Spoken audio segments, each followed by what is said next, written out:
Ah oui, papa, maman, cher, honorable, chère excellence, votre satisfaction est notre devoir. Voici la solution rapide pour toute activité des transactions immobilières en RDC. Pour la vente, l'achat et la mise en location de vos biens, meubles et immeubles, contactez l'agence congolaise de prestations et services. Vous avez une parcelle à vendre, un terrain. Oji mamacita, Oji mamacita, tu demandes qui de moi de nous pour t'acheter des cimasa. Vas-y mamacita, Oji mamacita, en plan ensemble j't'ai dit je t'aime à travers le mininga. Oji mamacita, tu demandes qui de moi de nous pour t'acheter des cimasa. Oji mamacita, en plan ensemble j't'ai dit je t'aime à travers le mininga. Quand je pense à toi, je suis pas allé, je suis BG encore. Tu t'en fous de mes reproches et de mes erreurs qui sont moches. La bonne j'arrange mes souvenirs dans la rage, je deviens rage.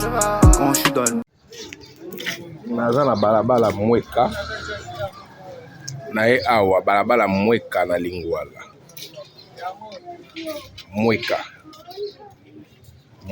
mweka na lingwala baotonga naye awa parcelle bandi awa ti place bano bazali nakota na kati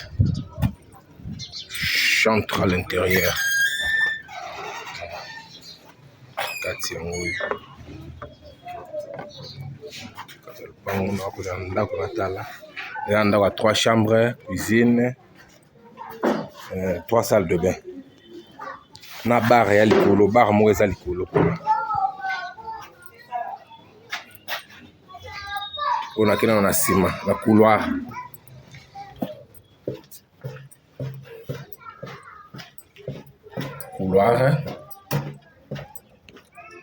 eza na nsima eza na douche toilette na nsima eza na mweka na lingwala nsima nango yango oyo nakota mpe na kati oyo eza cuisine cuisine petika baovanda awa en attendant mais eza cuisine na ndako nakota na salon kota na salon yango oyo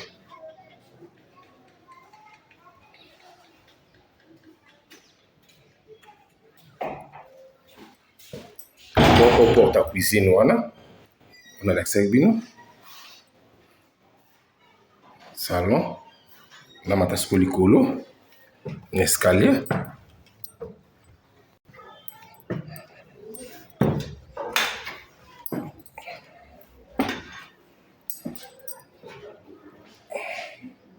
première chambre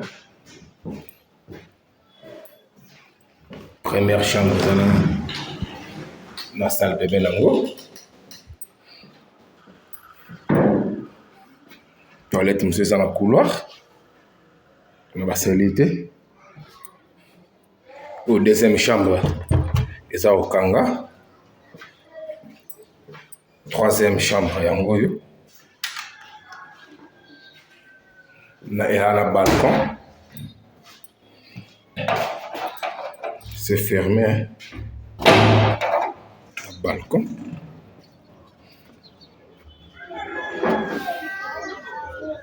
na balcon Yo, et du bon les big boss manager.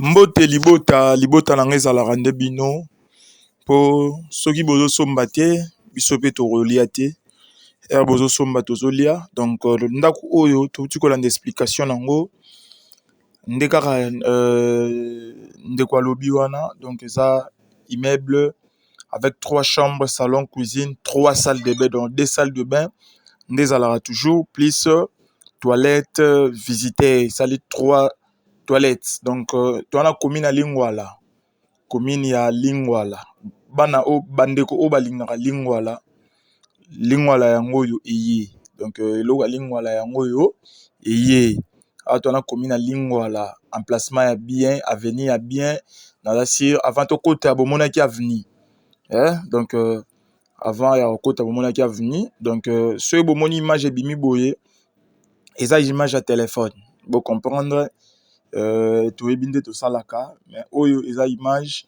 tozalaka nanu chaud eloko eye na bureau eloko ya liboso ezalaka nanu kolakisa donc batia yango $150,000 à discuter donc calculer prix ya kosomba terrain na Lingwala, calculer prix ya kotonga kobanda na se tiko koma likolo yo moko koyeba prix nini soki prix eza likolo to prix eza normal donc voilà un peu makambo ndenge ezali donc eza 3 chambres salon cuisine 3 salles de bain merci beaucoup oyo nyonso ba salon donc explication deya tolandaki na